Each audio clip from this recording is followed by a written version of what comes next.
Hello everyone, ओम नमः शिवाय and welcome back to the channel. I hope कि आप सभी ठीक होंगे और अपना भी ध्यान रख रहे होंगे और आप सभी की तैयारी भी एकदम अच्छे से चल रही होगी। तो अभी मेरे पास रिसेंटली कमेंट आए थे सीटेट से रिलेटेड कि दीदी आपने सीटेट का एग्जाम दिया है या नहीं दिया, क्योंकि आप सेकेंड सेमेस्टर में आ चुके हो। तो देखो, मैं अगर अपनी बात करूँ तो मैं दे चुकी हूँ सीटेट का एग्जाम, 2-3 बार दे चुकी हूँ, हो चुका है मेरा कंप्लीट।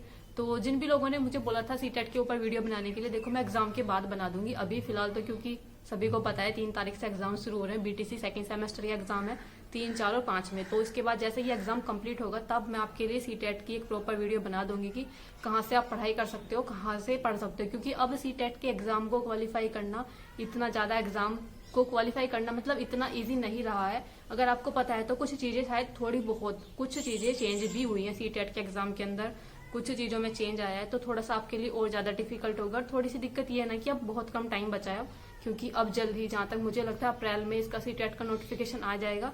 और जहां तक मुझे लगता है ये जो एग्जाम कराते हैं, जैसे सीटेट का जो एग्जाम होता है साल में 2 बार होता है, तो अभी तो ये एक बार करा लेंगे जुलाई में, उसके बाद ये दिसंबर में कराते हैं। तो मैं अगर अपनी बात करूं तो मैं जुलाई वाला एग्जाम मैं कभी देती नहीं हूं, क्योंकि मुझे थोड़ा सा इतनी गर्मी में एग्जाम देना मुझे लगता है कि कहीं ना कहीं हमारे स्कोर पर भी इफेक्ट पड़ता है इस चीज का। इसलिए मैं सर्दी में जो एग्जाम होता है, मतलब जो दिसंबर के आसपास एग्जाम होता है, वो वाला एग्जाम मैं देती हूँ। अभी जो दिसंबर में जो एग्जाम हुआ था, मेरा जो एग्जाम था वो 14 दिसंबर 2024 में था।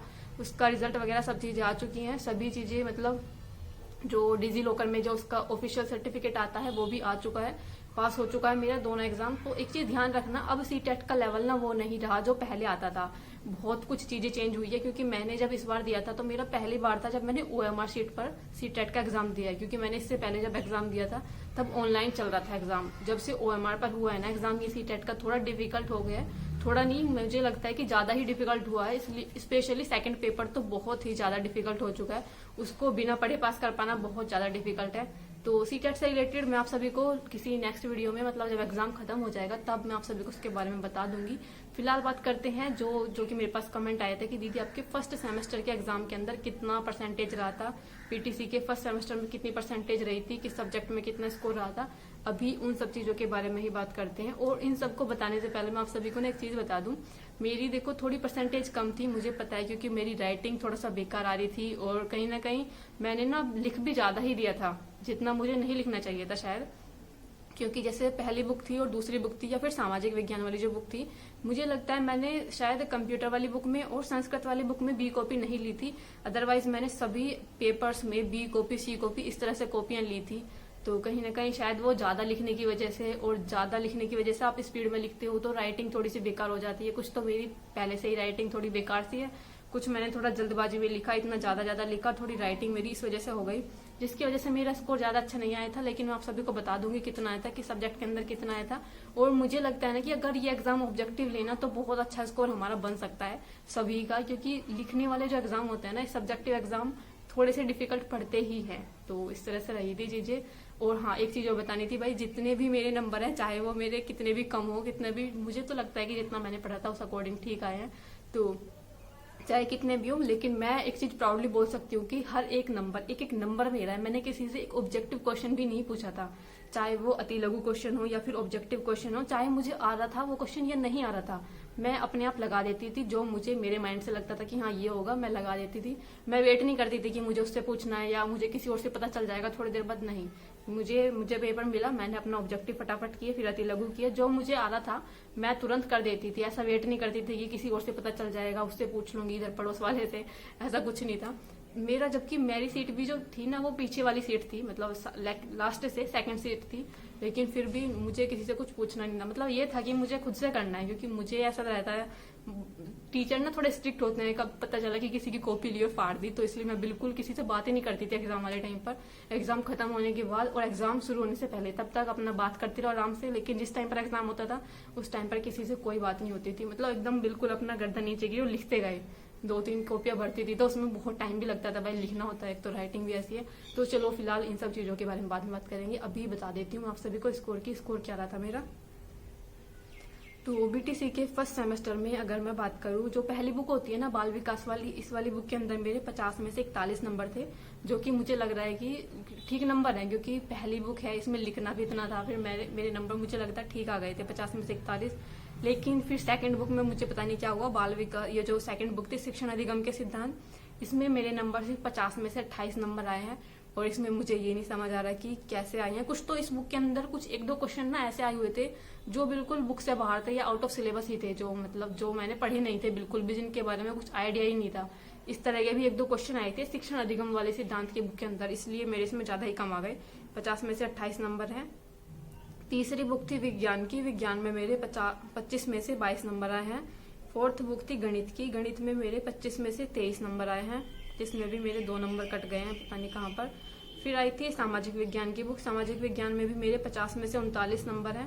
39 भी मुझे लगता है एक ठीक सा स्कोर है, क्योंकि सामाजिक विज्ञान में भी लिखना ज्यादा था, फिर राइटिंग ऐसी, तो ठीक है स्कोर ये।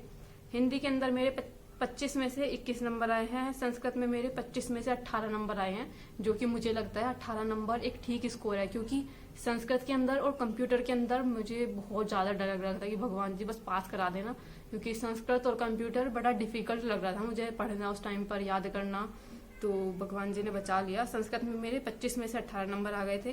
कंप्यूटर में भी मेरे 25 में से 18 नंबर थे। और शारीरिक शिक्षा, कला, संगीत, ये तो शायद कॉलेज वाले देते हैं ये नंबर, 50 में से मेरे 43 नंबर रखे थे इन्होंने।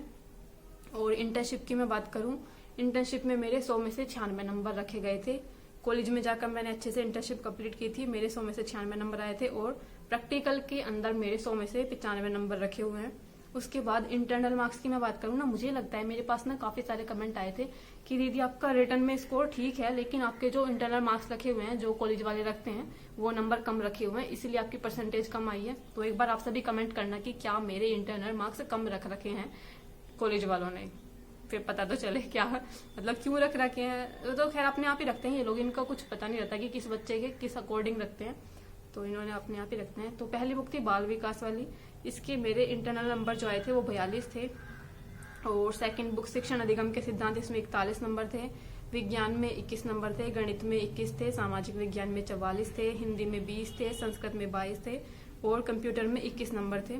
तो टोटल मिलाकर मेरे 676 नंबर बने थे 800 में से, तो मेरी बनती है 84.5%।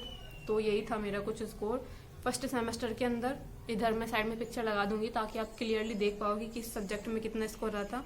मुझे एक सब्जेक्ट के अंदर अपना स्कोर सबसे ज्यादा डिसअपॉइंटिंग लगा है, वो है दूसरी बुक शिक्षण अधिगम के सिद्धांत वाली। उसके अंदर मुझे लगता है कि कुछ ज्यादा ही कम हो गया स्कोर, क्योंकि 50 में से 28 नंबर बहुत कम है, बहुत कम है 50 में से 28 नंबर। और आई थिंक 1-2 नंबर और कम आता तो मैं फेल ही हो जाती इसमें, क्योंकि शायद 50 में से 25 नंबर पर पास होना होता है। तो भगवान जी ने यहाँ बचा लिया, क्योंकि इस बुक के अंदर थोड़ी डिफिकल्ट नहीं थी ये बुक, पर पता नहीं शायद क्वेश्चन कैसे आए थे कि मैं नहीं कर पाई उनको। और उसके बाद प्रैक्टिकल के अंदर क्या नंबर रख रखे थे वो तो आप सभी को देख लिया आप सभी ने। तो यही कुछ मेरी बनी थी परसेंटेज, 84% बनी थी। इस बार पता नहीं क्या ही बनेगी, इस बार भगवान जी के भरोसे हम तो पढ़ रहे हैं, पता नहीं क्या चीजें रहेंगी। बाकी देखो मैंने स्कोर आपको बता दिया, और सीटेट वगैरह की जो चीजें रही हैं, सीटेट वगैरह के बारे में मैं आपको एग्जाम खत्म होने के बाद बता दूंगी कि कौन सा सब्जेक्ट आप कहाँ से पढ़ सकते हो, क्योंकि सीटेट में हो गया था मेरा सीटेट सब, उसके बारे में मैं आपको आराम से एक डिटेल में वीडियो बनाकर बता दूंगी। जो कुछ मेरे पास थोड़े बहुत सीटेट से रिलेटेड नोट्स होंगे, जैसे कि कुछ बुक्स वगैरह के नाम है, कुछ स्कूल ऑफ साइकोलॉजी है कि कौन सा स्कूल साइकोलॉजी किस उससे रिलेटेड है, कौन से उससे रिलेटेड है, कौन से बात से रिलेटेड है, ये सभी चीजें जो सीटेट से रिलेटेड होंगी, जो मेरे पास थोड़ी बहुत मैं नोट्स होंगे वो आपको टेलीग्राम पर अपलोड कर दूंगी, वहां से आप पढ़ सकते हो। तो बस आज की वीडियो में इतने रखते हैं, ये सभी चीजें मुझे आप सभी को बतानी थी, क्योंकि मेरे पास काफी सारे कमेंट आ रहे थे कि दीदी अपना स्कोर तो बता दो, फर्स्ट सेमेस्टर के अंदर कितना स्कोर था। तो यही था मेरा स्कोर। तो बाकी मिलते हैं नेक्स्ट वीडियो में, तब तक के लिए bye bye, take care and Radhe Radhe.